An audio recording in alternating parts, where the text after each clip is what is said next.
ভাতের পাতে যদি শাক হয় তাহলে কিন্তু ব্যাপারটা পুরো জমে যায়। চলুন আজকে শাক রান্না করব, তবে কুলেখাড়া শাক।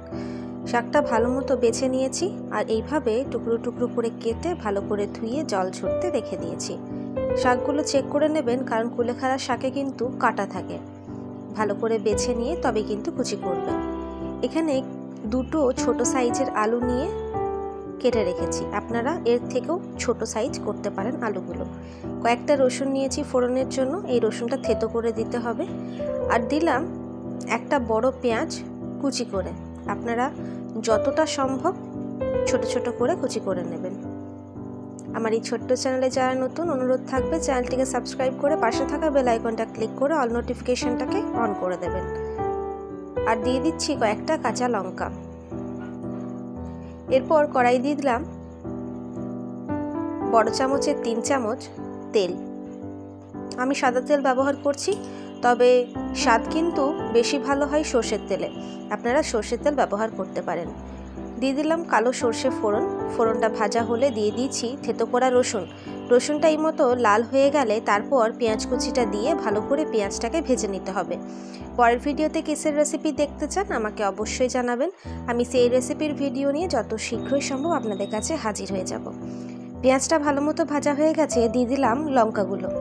লঙ্কাটা জাস্ট একটু নাড়াচাড়া করব, ভেজে নেওয়ার প্রয়োজন নেই। তারপর দিয়ে দিলাম আলুটাকেও 1.5 থেকে 2 মিনিটের মতো নেড়ে চেড়ে হালকা ভেজে নেব। পুরোপুরি ভাজার কোনো প্রয়োজন নেই। দিয়ে দিলাম শাকগুলো, সব শাকটা একসাথে দিয়ে দেব। এই কুলেখাড়া শাকের কিন্তু অনেক গুণাবলী, তাই কেউ যদি এই শাক পছন্দ করে থাকেন তার জন্য কিন্তু খুবই উপকারী এই শাক। ভালো করে মিক্স করে নিচ্ছি শাকটাকে। কোনো রকম এক্সট্রা জল ব্যবহার করব না, এই শাকের জলে কিন্তু ভালো করে সিদ্ধ হয়ে যাবে। শাকটা দেওয়ার পর ফ্লেমটাকে লো করে দিয়েছি। তারপর দিয়ে দিলাম স্বাদ মতো নুন, সামান্য হলুদ আর দেবো কিছুটা চিনি। তারপরেই ভালো করে মিক্স করে নিয়ে ঢাকা দিয়ে রেখে দেব 4 মিনিটের জন্য।